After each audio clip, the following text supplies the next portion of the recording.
Hello, good morning to all of you. Today we are discussing CGL test paper, previous year question paper of Tier 1, which was held in 2017. This is a set of 25 questions. But before discussing this test paper,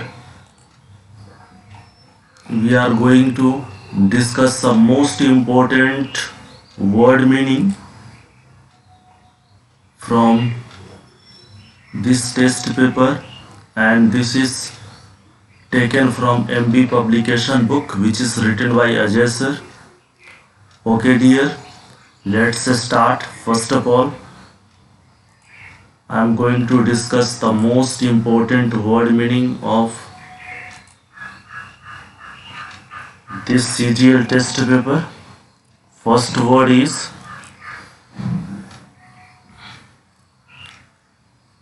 cantankerous. What is the meaning of cantankerous? It means झगड़ालू. सबसे पहले ध्यान देने की बात है, जितने भी इम्पोर्टेंट वर्ड्स है इस टेस्ट पेपर का उसको मैं डिस्कस कर रहा हूं, और इसको डिस्कस करने के बाद फिर मैं टेस्ट पेपर शुरू करूंगा. और यह टेस्ट पेपर जो है 25 क्वेश्चन का सेट है और इंग्लिश का है, और जो कि एमबी पब्लिकेशन बुक से मैंने लिया है.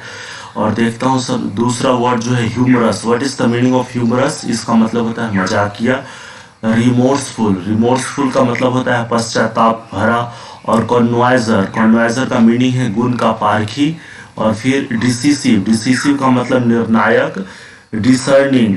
The meaning of discerning is बुद्धिमान. नुगेटरी का मतलब होता है निरर्थक या फुटाइल. डुलूसिव का मतलब होता है भ्रामक. फिर नेक्स्ट है नैव का मतलब होता है सीधा साधा. फिर आर्टफुल का मतलब चतुर. नेक्स्ट कैंडिड मीन्स अस्पष्ट वक्ता.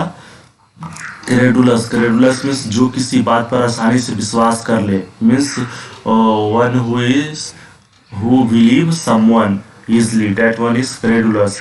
सिंसियर मीन्स ईमानदार. इंथुआस्टिक मीन्स उत्साह से भरा. फिर स्पेयर का मतलब होता है बख्श देना. अंडरलाइंग का मतलब होता है अंतर्निहित. मैक्सिम का मतलब होता है सिद्धांत. एक्सहोर्ट का मतलब होता है प्रेरित करना. फिर ट्रीमेंडस का मीनिंग है बहुत अधिक.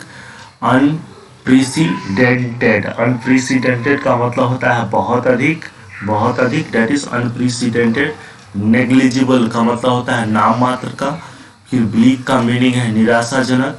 फिर नेक्स्ट है प्रोन टू. इसका मतलब होता है किसी चीज से आसानी से ग्रसित होने वाला.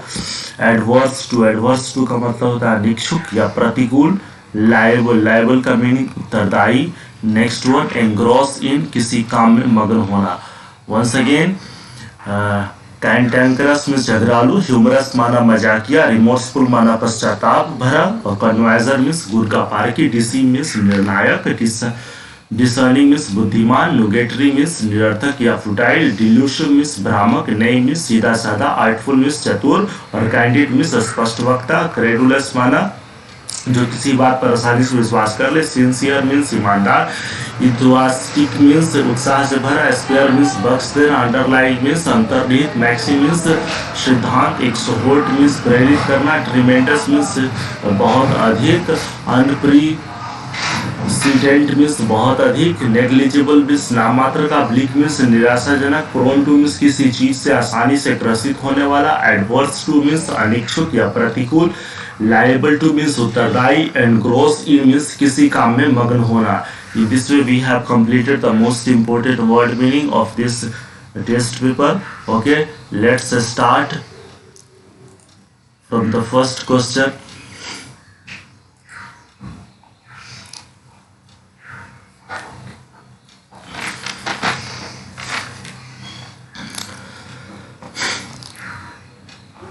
तो 2017 में पूछा गया ये क्वेश्चन. यहाँ पर लिया हूँ. Today we are discussing the third set of CGL paper.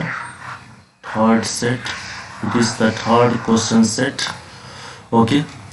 In the following question, some part of the sentence may have errors. Find out which part of the sentence has an error and select the appropriate option. If a sentence is free from error, select no error. आपको यह बताना है कि sentence के किस part में error है. यहाँ ए, बी, सी एवं डी नो एरर इस प्रकार दिया हुआ है, कैटेगराइज किया हुआ है. आपको बताना है किस एरिया में एरर है. अगर आपको लगता है कि एरिया में किसी एरिया में एरर नहीं है तो आपको नो एरर वाला एरिया सिलेक्ट करना है. चलिए शुरू करते हैं फर्स्ट क्वेश्चन से. फर्स्ट क्वेश्चन है, my sister in laws who lives in Kolkata have come to stay with us. What do you think? In which area there is error? If there is no error, then we have to select no error. First of all, my sister-in-laws who lives in Kolkata have come to stay with us. कौन से area में error है? Error तो first वाले में ही है. Answer होना चाहिए हमारा ए. ए क्यों होना चाहिए? सिस्टर इन लॉस नहीं होता है बंधु, सिस्टर्स इन लॉ होता है. यहाँ पर जब इसको प्लूरल बनाना ही था तो यहाँ पर ये लॉस न लगा करके सिस्टर्स यहाँ पर लॉ एस ऐड करना चाहिए. तो ये पार्ट पे ही एरर है. चलिए फिर नेक्स्ट दूसरा question, which kind of clothes are rather expensive for me to buy. Where is error? If there is no error then we have to select D option. First of all find out where is error. This kind of clothes are rather expensive for me to buy. No error और where is error. तो answer इसका होना चाहिए, इसका भी सही उत्तर ए होगा. Answer इसका ए होना चाहिए. क्यों ए होना चाहिए? क्योंकि यहाँ पर काइंड के स्थान पर जो है काइंड्स होना चाहिए, क्योंकि अलग अलग प्रकार है. ठीक है, तो दिस यहाँ प्लूरल है तो इस प्रकार काइंड सिंगुलर नहीं होना चाहिए. काइंड क्या होना चाहिए? काइंड प्लूरल होने चाहिए. तो इस प्रकार प्रॉब्लम यहाँ पर समझ में आया कि ये काइंड को प्लूरल लिखना है, एस बनाना है, काइंड्स लिखना है. ओके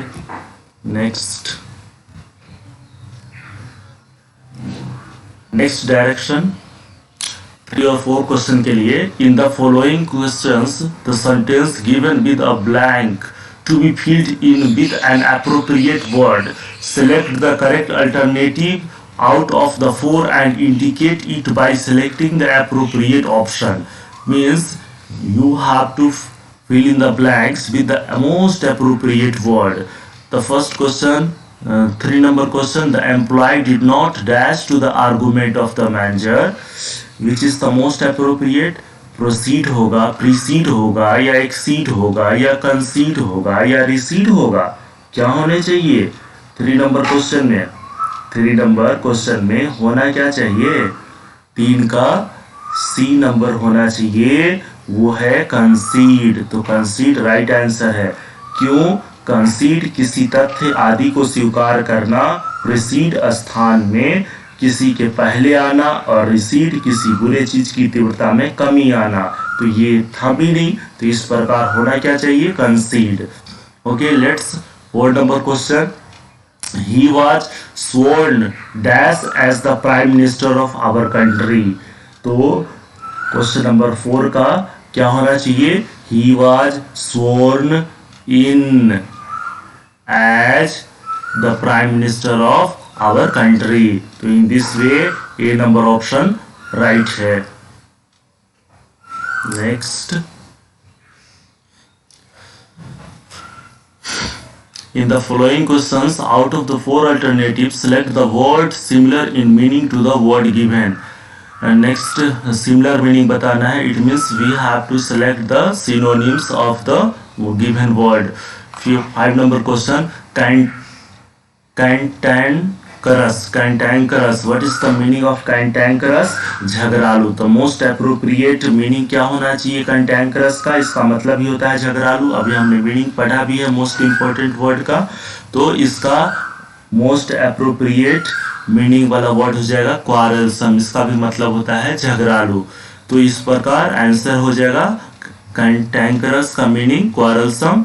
नेक्स्ट है कॉन्वाइजर. कॉन्वाइजर का मतलब क्या होना चाहिए? कॉन्वाइजर का मतलब होता है गुण का पारखी। तो यहाँ पर कौन सा मीनिंग होना चाहिए, डिसिसिव या डिसर्निंग जज या अनसिविलाइज्ड या narrow minded? Which is the most appropriate meaning of the given word convisor? यहाँ पर option C discerning judge is the right answer. Okay, next in the following questions, out of the four alternatives, select the word opposite in meaning to the word given.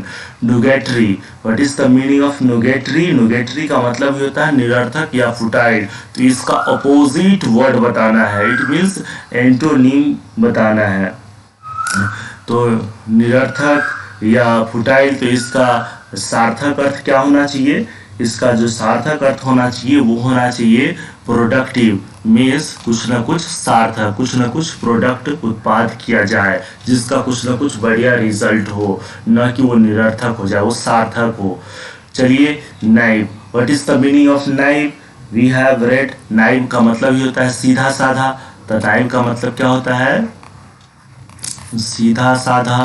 तो यहाँ पर इसका opposite meaning बताना है। तो naive का मतलब सीधा साधा, तो इसका अपोजिट क्या होना चाहिए?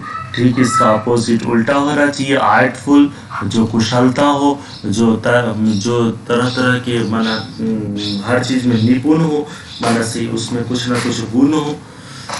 चलिए नेक्स्ट देखते हैं। In the following questions, out of the four alternatives, select the alternative which best expresses the meaning of the idiom or phrase. Mealy-mouthed. Mealy-mouthed. What is the most appropriate meaning of the given idiom? Mealy-mouthed. इसका most appropriate meaning क्या होना चाहिए? Ill-tempered या soft spoken या enthusiastic या depressed. Right answer होगा soft spoken.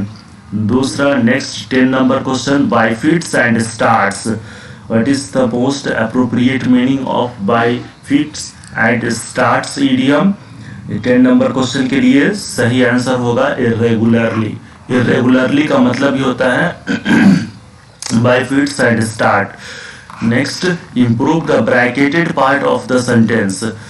11 number question है, I had not only helped her by giving hints but also with providing him links. तो इन दिस वे 11 नंबर का क्या होना चाहिए राइट आंसर? यहाँ पर बी होना चाहिए, helped her not only by. इसको इम्प्रूव करना है, not only helped her by, तो इसको helped her not only by लिखेंगे यहाँ पर इस ब्रैकेट के अंदर के भाग को सही करके. Next 12 number, B has finished our lunch half an hour ago. तो यहाँ पर क्या लिखा है? B has finished.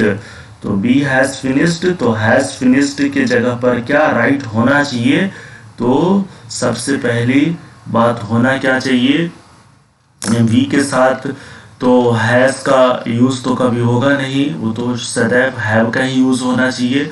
चूंकि प्लूरल है तो ये प्लूरल के साथ तो प्लूरल एक्सिलरी वर्ब लगाएंगे ना.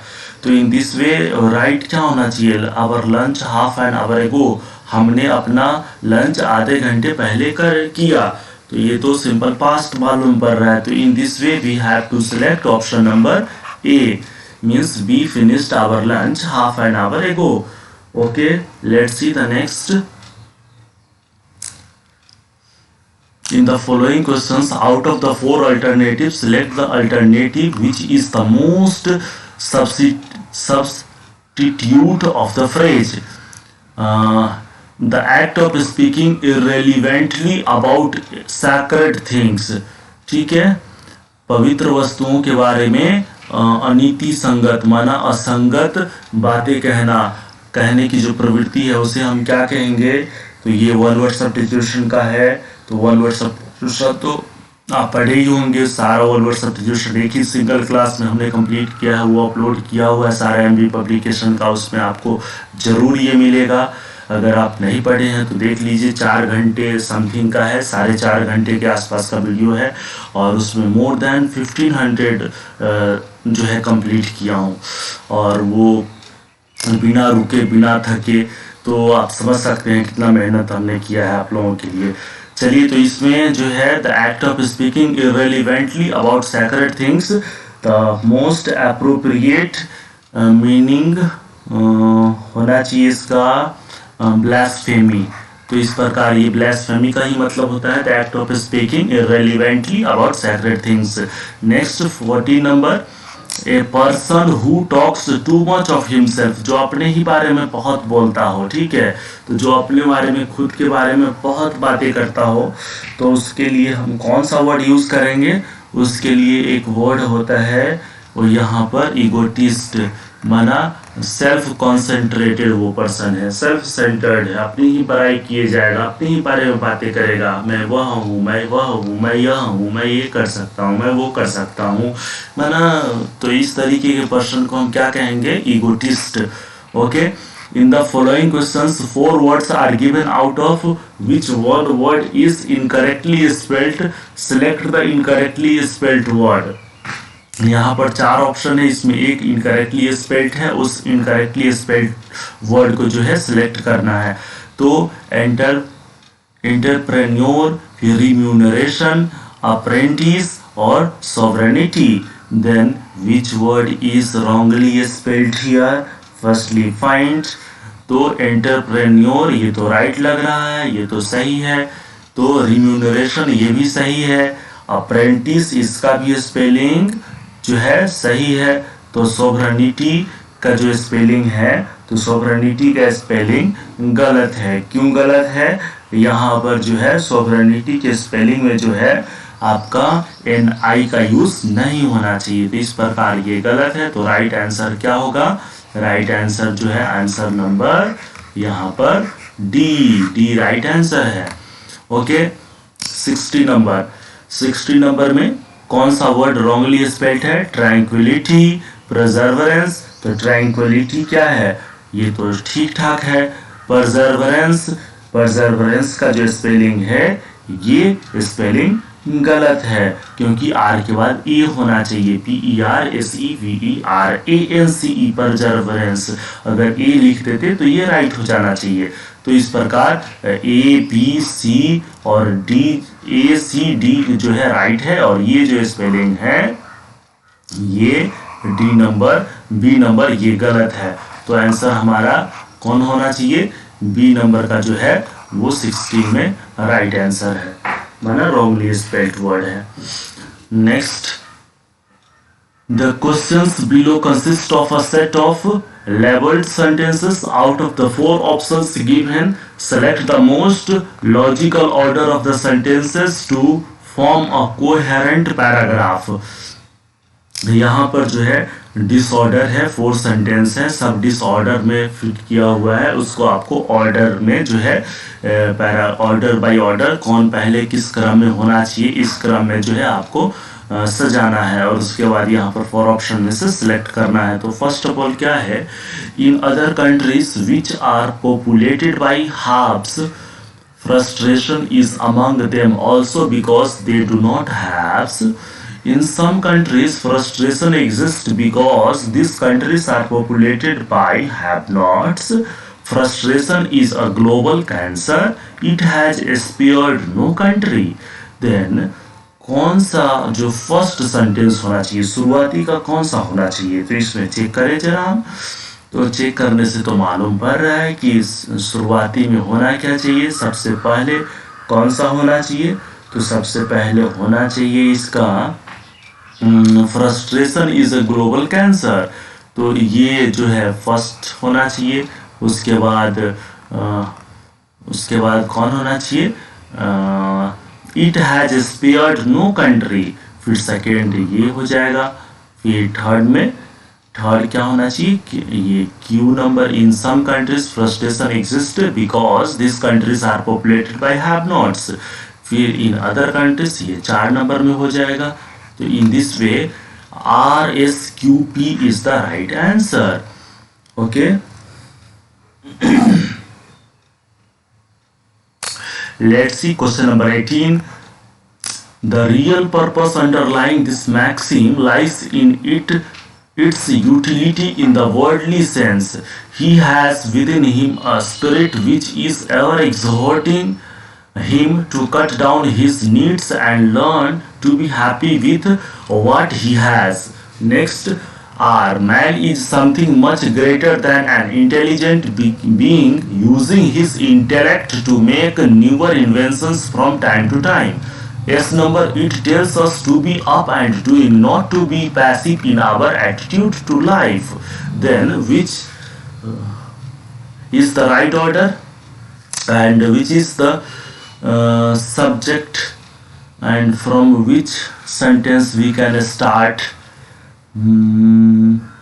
Here in 18 number, firstly, man, he, the real purpose, भाई क्या real purpose किसके लिए, he has within, कोई तो होगा उसके लिए यूज कर रहे हैं हम, एंड इट टेल्स, यह भी प्रोनाउन है, इसके पहले भी तो कुछ तो होना चाहिए जो अप्रोप्रिएट सब्जेक्ट हो.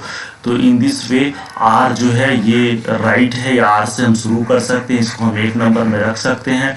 Means man is something much greater than an intelligent being using his intellect to make newer inventions from time to time. in this way R से शुरू कर सकते हैं. तो यहाँ ऑप्शन में R तो एक ही में है, C, तो इस प्रकार ज़्यादा सोचेंगे नहीं और डायरेक्ट हम C को जो है टिक आउट करेंगे और ऑप्शन नंबर C हम सेलेक्ट करेंगे.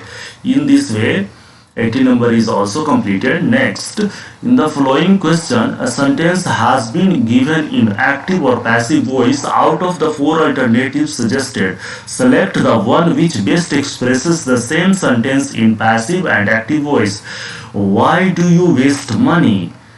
The question is here, why do you waste money? इसको क्या करना, अगर पैसिव में है एक्टिव में है तो इसको उसी फॉर्म में जो है बनाने हैं. अगर पैसिव में है तो एक्टिव वाले बनाना है, अगर ऑलरेडी एक्टिव में है तो इसको पैसिव में चेंज करना है. तो why do you waste money, question number 19, और 19 का राइट आंसर क्या होना चाहिए, why do you waste money. तो ये सिंपल प्रेजेंट टेंस में है तो इसको हम इज एम आर लगा करके बनाने हैं. तो why is money wasted by you. तो इन दिस वे हमारा right answer C number option है. Why do you waste money का राइट आंसर क्या होना चाहिए, C, why is money wasted by you. Next number,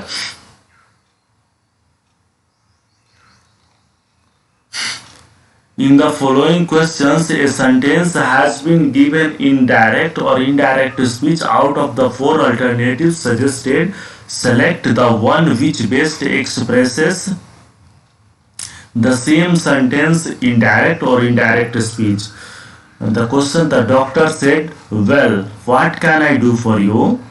Here change करना, the doctor said, ये indirect speech को direct speech को इनडायरेक्ट स्पीच में चेंज करना है. The doctor said, well, what can I do for you. तो हमारा right answer क्या होना चाहिए, तो यहाँ पर राइट आंसर सबसे पहले आप रिपोर्टेड वर्ब को देखिए. तो रिपोर्टेड वर्ब, रिपोर्टेड स्पीच और रिपोर्टेड वर्ब पास्ट में है तो स्वाभाविक है रिपोर्टेड स्पीच का सेंटेंस का जो है टेंस चेंज होगा और उसमें अगर मॉडल और ऑक्सिलरीज वर्ब है तो पास्ट मॉडल प्रेजेंट वाले पास्ट में कन्वर्ट होने ही है. तो इसको चेंज करना है. तो हमारा राइट ऑप्शन कौन सा हो जाएगा, तो question number 20, the doctor wanted to know what he could do for her. ये तो फर्स्ट नंबर ही राइट लग रहा है और यही राइट होना चाहिए और यही राइट है.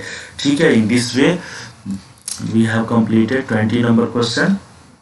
अब 21 से 25 तक क्या करना है, एक फिल इन द ब्लैंक्स, एक पैराग्राफ दिया हुआ है जिसमें 5 फिल इन द ब्लैंक्स है और उसको जो है भरना है. ठीक है, इसको हम क्लोज टेस्ट भी कहते हैं. तो in the following passage some of the words have been left out. Read the passage carefully and select the correct answer for the given blank out of the 4 alternatives. In this way, firstly we have to select the most appropriate word for the fill in the blanks and it is the cloze test type question. And here is the question for you.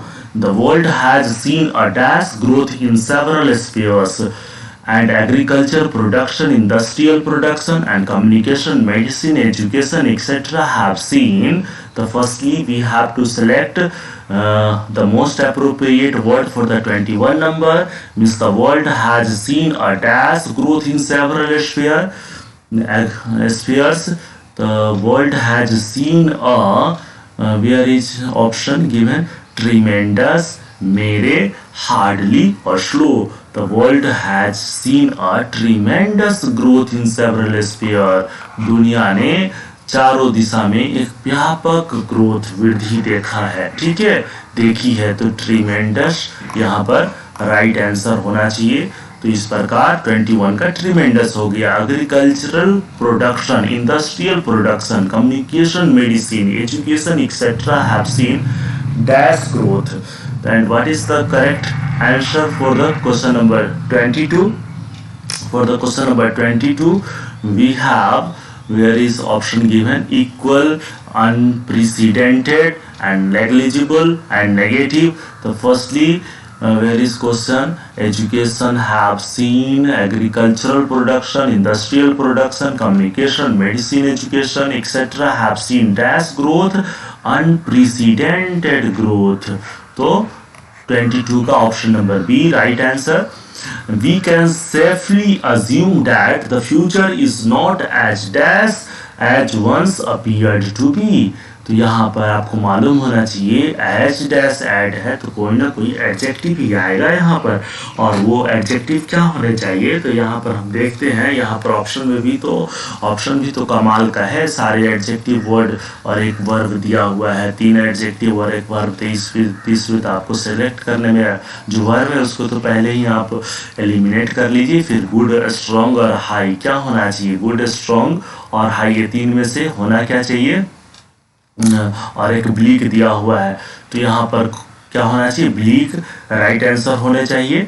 Means is not as bleak as once appeared to be. Okay, next, we are not by a vision of hungry hordes overwhelming world food resources, although it is dash that many people, especially in the developing countries, are hungry. Although it is dash for in 24 number, although it is true that many people, especially in the developing countries, are hungry, illiterate, and dash to diseases and prone to diseases. In 25, A option number is right, prone. In this way, we have completed test number 3 today, and again we will meet in the next video. But before leaving this session, before ending this session, there is one big request for you, that it is your duty to subscribe the channel and like the session, and also it is your duty to share the links of the every video to your circles, friend circles, and to those candidates who want to study, who are preparing for the competitive exam. In this way you will get good wishes in response. That's why, thank you. Till again we will meet in the next session. Goodbye.